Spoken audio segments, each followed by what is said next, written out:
আল্লাহর দরবারে শুকরিয়া আদায় করি যে আল্লাহ রাব্বুল আলামিন আমাদেরকে আজকে উত্তরবঙ্গের কুতুব উস্তাজুল উলামা মরহুম মোত্তাবুদ্দিন আনোয়ারি মহিষাকান্দি হুজুর রহমতুল্লাহ সাহেবের এবং মাওলানা আব্দুল জব্বার মুন্নাবাড়ি মুন্সি সাহেবের রহমতুল্লাহ তাদের স্মরণে ও কবরবাসীদের রুহের মাগফিরাত কামনায় ওয়াজ ও ইসরায়েল সওয়াব মাহফিলে আশার বসার তৌফিক দান করেছেন। তাই সবাই জবানি শুকরিয়া আদায় করে সবাই বলি আলহামদুলিল্লাহ। আরো শুকরিয়া আদায় করে যে আল্লাহ রাব্বুল আলামিন আমাদেরকে এমন এক নবীর উম্মত করে প্রেরণ করেছেন যার তুলনা পৃথিবীতে নেই, এমনকি কোনো জগতেও যার তুলনা হয় না, কখনো হবে না। যে নবীর উম্মতের উপর দৈনিক 5 ওয়াক্ত নামাজ ফরজ করা হয়েছে, যে নবীর উম্মতের উপর রমজান মাসের 1 মাস রোজা রাখা ফরজ করা হয়েছে, যে নবীর উম্মতদেরকে হালাল খাদ্য খাবার জন্য বলা হয়েছে, হারাম খাদ্য সুদ ঘুষের হাত হতে বাঁচার জন্য যে নবীর উম্মতদেরকে নির্দেশ দেওয়া হয়েছে, যে নবীর উম্মতদের পায়ের টাকনু দান করে কাপড় পরার জন্য পুরুষদেরকে বলা হয়েছে, আর মহিলাদেরকে বলা হয়েছে তোমরা পায়ের টাকনি দেখে কাপড় পরিধান করবে। যে নবীর উম্মতের উপর একটি সুন্দর বিধান আল্লাহ রাব্বুল আলামিন পরিপূর্ণ ইসলাম দান করেছে, এমন এক নবীর উম্মত হতে পেরেছি, তাই বলি আলহামদুলিল্লাহ। আমরা এই মাহফিলে হতে যেগুলো আমরা শিখব, যেগুলো আমরা জানব, সেগুলো যেন আমাদের জীবনে বাস্তবায়ন করতে পারি, তখন আমাদের এই মাহফিলের উদ্দেশ্য, আসার উদ্দেশ্য সফল হবে। আমি একটি আয়াত সূরা পাঠ করেছি, সূরাতুল আসর। আল্লাহ রাব্বুল আলামিন সূরা আসরের মধ্যে কসম করে বলেছেন, আল্লাহ তিনি ওই আল্লাহ যিনি যা বলে তাই সঠিক, কোন কসম কাটার প্রয়োজন হয় না। তারপরে গুরুত্ব বোঝানোর জন্য সূরা আসরের মধ্যে আল্লাহ রাব্বুল আলামিন কসম করে বলেছেন, আসরের সময়ের কসম কেটেছেন, বলেছেন আসরের কসম ওয়াল আসরি, আসরের কসম করে বলেছে মানুষ ক্ষতিগ্রস্তের মধ্যে আছে। আল্লাহ রাব্বুল আলামিন মানুষদেরকে এই পৃথিবীতে যে ইবাদতের জন্য পাঠিয়েছেন, সেই মানুষ ক্ষতিগ্রস্তের মধ্যে আছে। তবে তারা ব্যতীত যারা 4 ধরনের কর্মসূচি, যারা 4 ধরনের কাজ করেছে, তারা ব্যতীত সকল মানুষ ক্ষতিগ্রস্তের মধ্যে আছে। যারা 4 ধরনের কাজ করেছে তারা ক্ষতিগ্রস্তের মধ্যে নেই। 1 নম্বর হচ্ছে যারা ঈমান এনেছে, আমলে সলিহা করেছে, হকের উপদেশ দিয়েছে এবং সবরের উপদেশ দিয়েছে। আল্লাহ রাব্বুল আলামিন সময়ের কসম কেটে বলেছে মানুষ ক্ষতিগ্রস্ত। সময় এমন একটি গুরুত্বপূর্ণ জিনিস যেটাকে স্টক রেখে ব্যবসা করা যায় না। সময়ের কাজ সময়ে করতে হয়। বরফ যদি আপনি স্টক ব্যবসা করেন, এই বরফে যেমন এই স্টক ব্যবসার মধ্যে রুস্কানে পতিত হবেন, ঠিক সময়ের কাজ সময়ে যদি না করা হয় তবে রুস্কানে পতিত হতে হয়।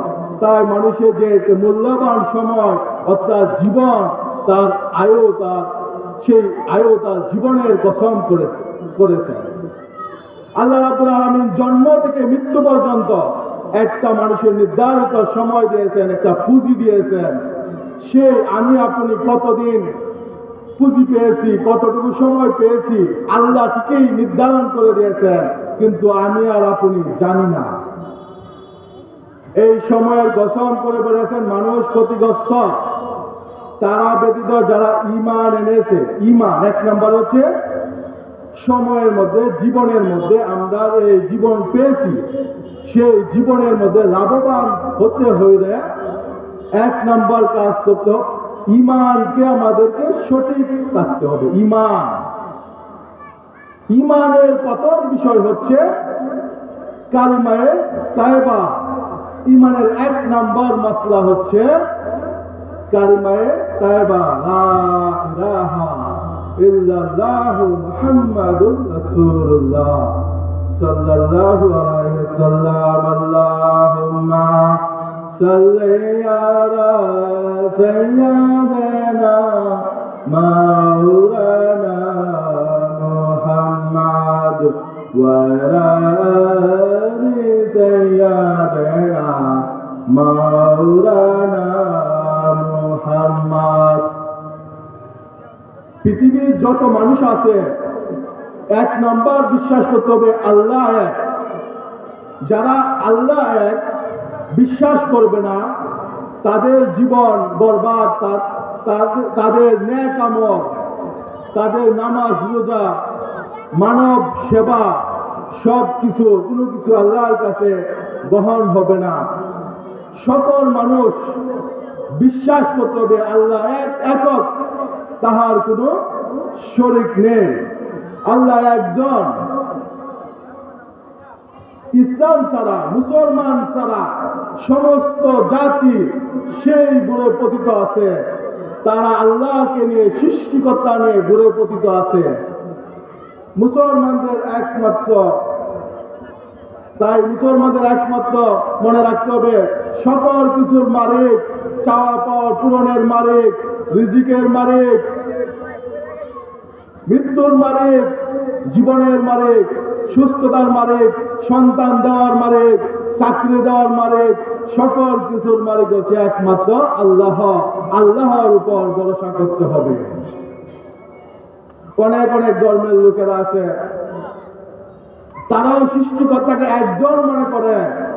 তাই আল্লাহ বলেছে সৃষ্টিকর্তাকে অনেকে অনেকভাবে ডাকে, আল্লাহর 99টা গুণবাচক নাম আছে। আল্লাহ বলেছে কালিমায়ে, ঈমানের প্রথম মাসলা হচ্ছে কালিমায়ে তায়বা, লা ইলাহা, আল্লাহ ছাড়া কোনো মাবুদ নাই, লা ইলাহা ইল্লাল্লাহু মুহাম্মাদুর রাসূলুল্লাহ, মুহাম্মদ সাল্লাল্লাহু আলাইহি ওয়াসাল্লাম হচ্ছে আল্লাহর প্রেরিত পুরুষ।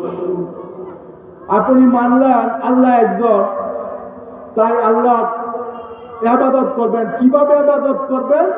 সেটা হচ্ছে মুহাম্মাদুর রাসূলুল্লাহ সাল্লাল্লাহু আলাইহি ওয়াসাল্লাম। আপনি একজন সৃষ্টিকর্তা মানলে হবে না, শুধু মানতে হবে মুহাম্মাদুর রাসূলুল্লাহ সাল্লাল্লাহু আলাইহি ওয়াসাল্লাম। আল্লাহ যে প্রেরিত পুরুষ প্রেরণ করেছেন, আদম আলাইহিস সালাম হতে হযরত মুহাম্মদ মুস্তাফা সাল্লাল্লাহু আলাইহি সাল্লাম পর্যন্ত অসংখ্য নবী রাসূল প্রেরণ করেছেন। আর আমাদের নবী, বিশ্ব নবী, দুজাহানের বাদশা হযরত মুহাম্মদ মুস্তাফা সাল্লাল্লাহু আলাইহি সাল্লামের মাধ্যমে ইসলামকে পরিপূর্ণ দান করেছেন। আল্লাহুম্মা সাল্লি আলা সাইয়্যিদিনা মাওলানা মুহাম্মাদ ওয়া আলা আলি সাইয়্যিদিনা মাওলানা মুহাম্মাদ। আপনি এক আল্লাহ, এক সৃষ্টিকর্তা বলে আপনি রেহাই পাবেন না, আপনি যতক্ষণ না মেনে নিয়েছেন মুহাম্মাদুর রাসূলুল্লাহ, অর্থাৎ মুহাম্মদ সাল্লাল্লাহু আলাইহি সাল্লাম যে দিন রেখে গেছেন, ইসলাম ধর্ম রেখে গেছেন, ইসলাম ধর্মের মধ্যে প্রবেশ না করে মানব সেবা যত ধরনের ইবাদত বন্দেগী করুক না কেন, আল্লাহর দরবারে সেই ইবাদত কবুল হবে না। তারা তাদের পুঁজির মধ্যে, জীবনের মধ্যে, ক্ষতিগ্রস্তের মধ্যে আছে সেই সমস্ত লোক যারা ঈমানের মধ্যে বলে পতিত আছে, যারা ইসলাম ধর্ম মানতেছে না, ইসলাম ধর্ম যারা গ্রহণ করবে না, যারা ইসলামকে পরিপূর্ণ ধর্ম মনে করবে না, তারা ইমানের মধ্যে 1 নম্বরে তারা দূরে পতিত আছে সমস্ত জাতি। তাই আল্লাহ বলেছেন মানুষ ক্ষতিগ্রস্তের মধ্যে আছে 4 ধরনের কাজ করছে যারা। 1 নম্বর হচ্ছে ঈমান। জীবন যেতে পারে তারপরও ঈমান দেওয়া যাবে না। সেটার নজির শত শত হাজার হাজার নজির আছে। যারা একবার ঈমানের স্বাদ পেয়েছে তারা ঈমান তাদের জীবন দিয়েছে কিন্তু ঈমান দেয় না। হযরত মূসা আলাইহিস সালাম ফেরাউনকে যখন তার দ্বীনের প্রতি ইসলামের প্রতি দাওয়াত দিলেন, ফেরাউন সেই দাওয়াত মানতে অস্বীকার করল, বলল তোমার কাছে কোনো মুজিজা আছে কিনা। মূসা আলাইহিস সালামের হাতের লাঠি যখন মাটিতে ছেড়ে দিতেন তখন সেই লাঠি বিশাল সর্প হয়ে যেত। ফেরাউন প্রায় 70,000 জাদুঘরকে একত্র করে একটি মাঠে তাদের জাদু প্রদর্শনী করেছিল। সমস্ত জাদুঘরগণ তারা বিভিন্ন সাপ জাদু দিয়ে বানিয়েছিল। তখন এই মূসা আলাইহিস সালাম যখন হাতে লাঠি নিক্ষেপ ছেড়ে দিয়েছিল, এই লাঠি সর্প হয়ে 70,000 জাদুঘরের যে বানানো সাপ গুলোকে সেই মূসা আলাইহিস সালামের সাপ ভক্ষণ করে ফেলেছিল। বলেন সুবহানাল্লাহ। এই ঘটনা দেখে 70,000 জাদুঘর মূসা আলাইহিস সালামের কালিমা গ্রহণ করে আল্লাহকে একত্ববাদ হিসাবে গ্রহণ করেছিল। তখন ফেরাউন বলল তোমরা কি সেই ইসলাম ধর্ম ছাড়বা, আল্লাহর একত্ববাদ ছাড়বা নাকি জীবন দিবা?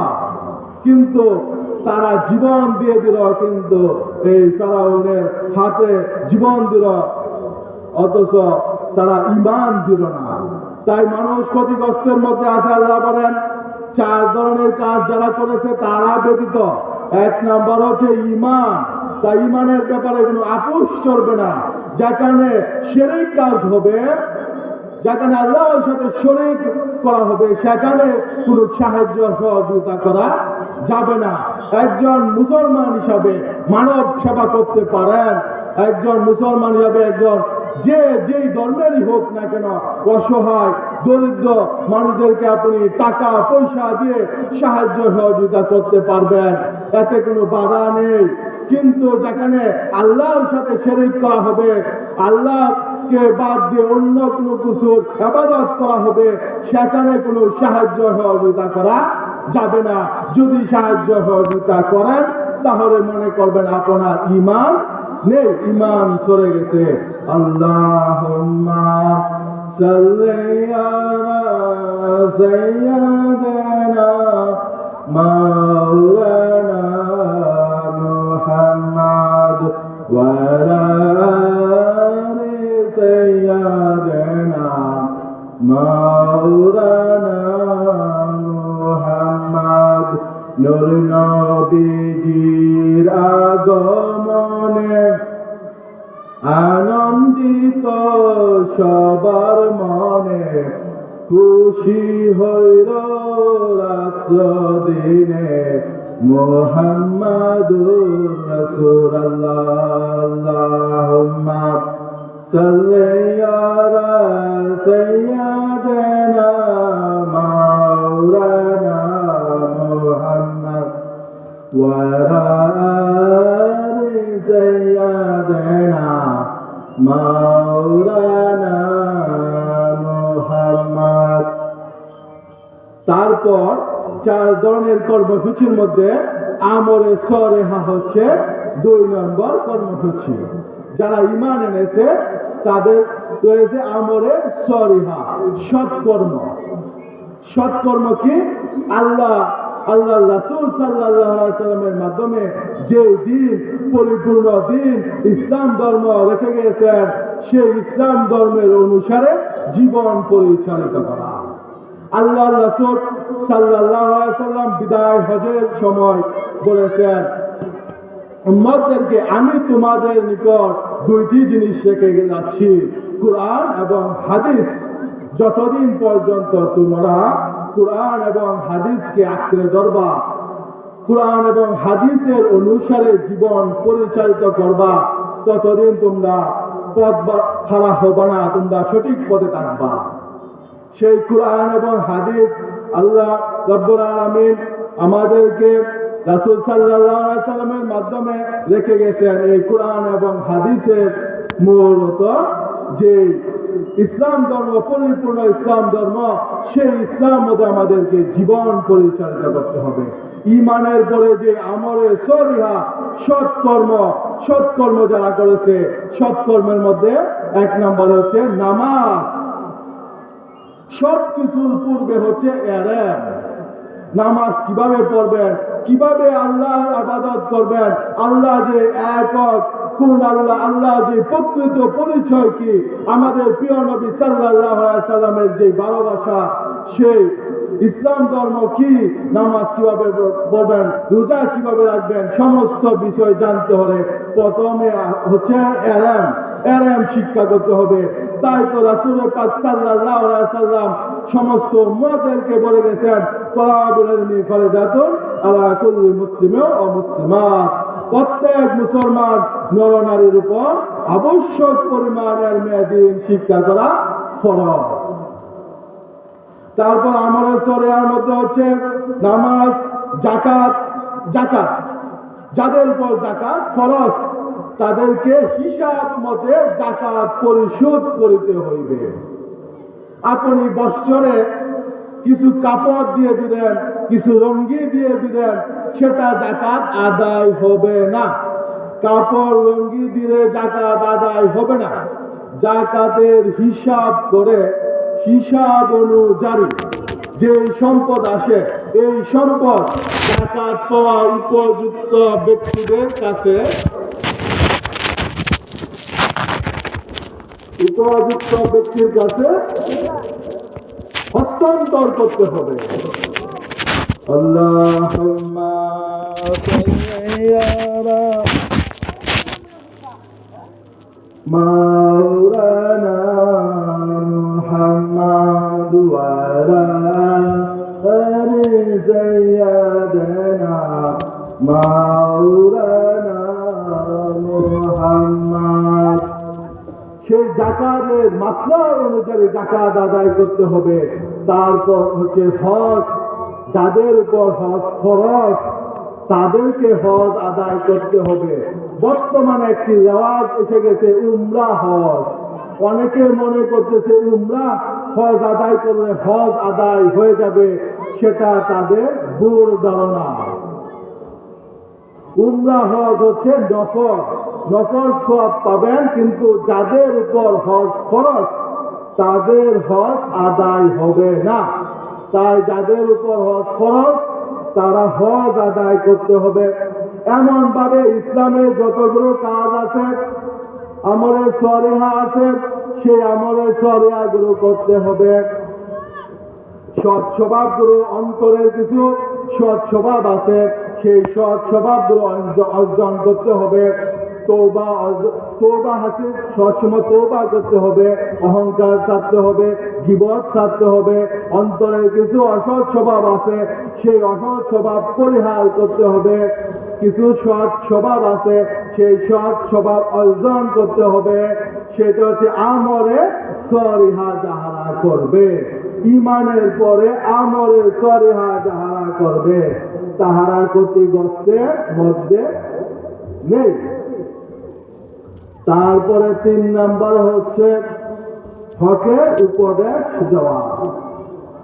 হকের উপদেশ দেওয়া, যারা হকের উপদেশ দিবে তাহারাও ক্ষতিগ্রস্তের মধ্যে নেই। হকের উপদেশ, আপনি নিজে বাঁচবেন, আহার পরিবারকে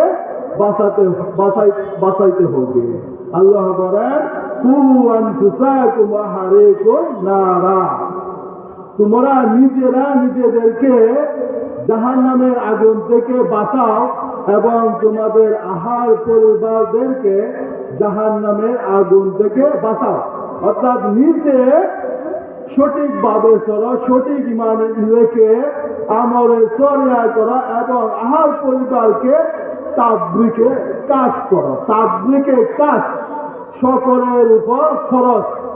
নিজে বাঁচো, তুমি যতটুকু পারো নিজে বাঁচো, তোমার আহার পরিবারকে হকের উপদেশ দাও। হকের উপদেশ দাও, সেটা হচ্ছে তাবলিগে কাজ। এই তাবলিগে কাজ করা সকল মুসলমান, সকল ইমানদারের উপর খরচ। আর বর্তমানে প্রচারিত ভাবে যে তাবলিগ, দেশে দেশে ঘুরে যে তাবলিগ করা হয়, সেটা ফরজ নয়, সেটা সবার জন্য নয়, সেটা হচ্ছে আম তাবলিগ, ব্যাপক তাবলিগ। সেই তাবলিগ করতে হলে একজন হাক্কানি আলেম হওয়া সত্য। সকল মানুষ গণহারে সেই দেশে দেশে গিয়ে তাবলিগ করা যাবে না। তাদের উপর তাবলিগ, সকলের উপর তাবলিগ হচ্ছে তাবলিগে কাজ। নিজে বাঁচাও, আহার পরিবারকে বাঁচাও, নিজের বাড়িতে থেকে সেই তাবলিগ করতে হবে। আর দেশে দেশে তাবলিগ করতে হইলে একজন হক্কানি আলেম হইতে হবে। এরপর হচ্ছে, আমি সংক্ষিপ্ত করে করতেছি, এরপর হচ্ছে সবরের উপদেশ দেওয়া। 4 নম্বর কর্মসূচির মধ্যে হচ্ছে সবরের উপদেশ দেওয়া, ধৈর্যের উপদেশ দেওয়া। ধৈর্য কি? পাশে গান হইতেছে, বাজনা হইতেছে, সেই গান বাজনার দিকে না যাওয়া, সেটা হচ্ছে ধৈর্য। আল্লাহর ভয়ে পরকাল পাওয়ার জন্য দুনিয়ার রং তামাশা পরিত্যাগ করার নাম হচ্ছে সবর। পরকাল পাওয়ার জন্য আল্লাহর ভয়ে খারাপ কাজ ত্যাগ করার নাম হচ্ছে সবর। আল্লাহর ভয়ে সুদ ত্যাগ করা হচ্ছে সবর। আল্লাহর ভয়ে ঘুষ ত্যাগ করা হচ্ছে সবর। আল্লাহর ভয়ে মদ পান করা, জুয়া খেলা বন্ধ করা, সেগুলো হচ্ছে সবর। এই সবরের উপদেশ দিতে হবে, সবরের উপদেশ দিতে হবে, তাহলে সেই মানুষটা ক্ষতিগ্রস্তের মধ্যে নেই। কয় ধরনের কাজ করতে হবে? 4 ধরনের কর্মসূচি করতে হবে একটি মানুষের। আল্লাহ বলেছেন এই 4 ধরনের কর্মসূচি যারা করবে না, 4 ধরনের কাজ যারা করবে না, সবাই ক্ষতিগ্রস্তের মধ্যে আছে। আল্লাহ